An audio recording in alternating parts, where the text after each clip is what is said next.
नहीं नहीं, एकादशी है कौन, क्यों इसकी इतनी प्रधानता है, क्यों इसकी पुण्यता है, ऐसा क्या है एकादशी में जो इसकी पुण्यता मानी जाए? कौन है ये जो भगवान नारायण तक एकादशी का व्रत करते हैं? सुभद्रा जी को भगवान जगन्नाथ ने, जगदीश ने एकादशी का व्रत कराया था। बद्रीनारायण भगवान को माता लक्ष्मी ने एकादशी का व्रत कराया था। क्यों? चंद्रायण एकादशी व्रत की माता। एकादशी है कौन? तो कहा जिसको व्रत करने पर भगवान नारायण भी जिसका व्रत करते हो, भगवान माता लक्ष्मी जिसका व्रत करती हो, वो एकादशी है कौन? तो शास्त्र वर्णन करता है महाराज, स्कंद पुराण का सुंदर चातुर्मास्य खंड के अंतर्गत वर्णन आया है महाराज। एक बार भगवान विष्णु आनंद में विराजमान थे, पद्मावती और माता लक्ष्मी दोनों उनके पास में विराजी हुई थी। भगवान लक्ष्मी और पद्मावती दोनों बैठी, एक सिर के पास, एक चरण के पास। कुछ समय बाद वहीं पर ब्रह्मदेव का आगमन हुआ और ब्रह्मा जी आगमन पाकर भगवान नारायण पद्मावती से लगकर उठे और उठकर लक्ष्मी की ओर झुके। झुकने पर इन तीनों के समागम से भगवान नारायण के हृदय चित्त से एक कन्या प्रकट हो गई। उस कन्या का नाम एका था। क्या नाम था? एका। अब 10 उसके गुण इतने प्रबल थे, वो 10 गुण उसके बड़े प्रबल थे कि वो एका जिसको निहारती थी उसको संपदावान बना देती थी, जिसको देख लेती थी उसके जीवन में वो आनंद की अनुभूतियां करा देती थी। एका जिस मार्ग से जाती थी उस मार्ग के द्वार खोल देती थी। एका का पुण्य इतना पुण्य प्रखर। पद्मावती और लक्ष्मी ने कहा महाराज ये बेटी आपके द्वारा निर्मित हुई है, इसका कन्यादान करना चाहिए। हमारे यहाँ हिंदू धर्म में रीति है, जिस दिन कन्यादान करा जाता है उस दिन व्रत रखा जाता है। अब आजकल रखते कि नहीं रखते वो मालूम नहीं, और कन्यादान करते समय व्रत रखा जाता है। व्रत रखना, एका का कन्यादान करना है। भगवान बोले कन्यादान करें, किसको दें? एका किसको दी जाए?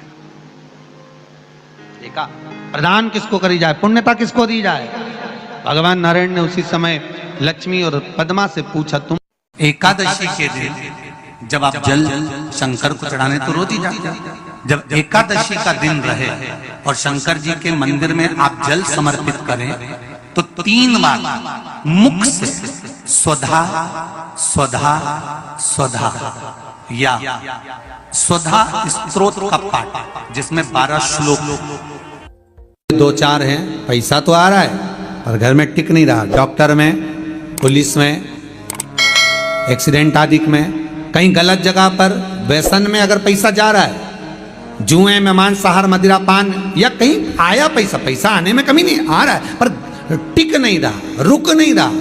कोई मांगने आ गया, दे दिया, फिर वहां से अपने पास नहीं आ रहा, अपन कह रहे हैं भैया हमारा पैसा लौटा दो, नहीं आ रहा। तो महाराज शिव महापुराण की कथा कहती है एकादशी के दिन गंगा के जल में मात्र 7 बेलपत्री डालकर जो नंदीश्वर भगवान अर्थात जो शंकर जी के शिवलिंग के सामने नंदी होता है, उस नंदी के चरण पर गंगा का जल चढ़ाकर बेलपत्री शिव पर समर्पित कर देता है, उसके घर में रुपया रुकना चालू हो जाता है। फिर वो गलत जगह पर नहीं जाता, गलत स्थान पर वो धन जाएगा ही नहीं। तूने समझा, मांग तुझे क्या चाहिए। एकादशी ने भगवान विष्णु से कहा, नाथ प्रभु वर दे दो, मृत्यु लोक में जो मनुष्य मेरा व्रत करेगा, चाहे जलचर, थलचर, वायुचर या सांसारिक मनुष्य, मेरा अगर एकादशी का व्रत करेगा, प्रभु उसके यहाँ धन धान्य वैभव सुख संपदा बढ़ेगी और उस जीवात्मा को नरक नहीं भोगना पड़ेगा, सीधे वैकुंठ का उसको वास मिलेगा। जब जीव आत्मा को लेकर चला जाएगा, यम के दूत जब बंदी बनाकर ले जा रहे होंगे उस जीवात्मा को जिसके प्राण छूटे होंगे, यम के दूत जब बंदी बनाकर ले जा रहे होंगे, तब मुझे वर दो कि मैं इसका हाथ पकड़कर बेतरनी से पार उतार कर सारे नरकों से निकालती हुई आपके धाम में लेकर आऊं।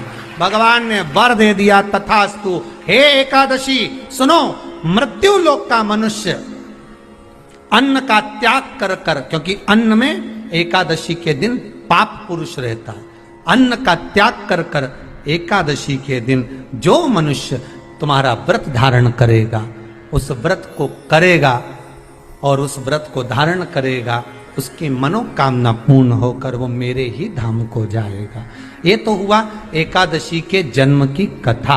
एकादशी के दिन गंगा के जल में मात्र 7 बेलपत्री डालकर जो नंदीश्वर भगवान अर्थात जो शंकर जी के शिवलिंग के सामने नंदी होता है, उस नंदी के चरण पर गंगा का जल चढ़ाकर बेलपत्री शिव पर समर्पित कर देता है, उसके घर में रुपया रुकना चालू हो जाता है। फिर वो गलत जगह पर नहीं जाता, गलत स्थान पर वो धन जाएगा ही नहीं।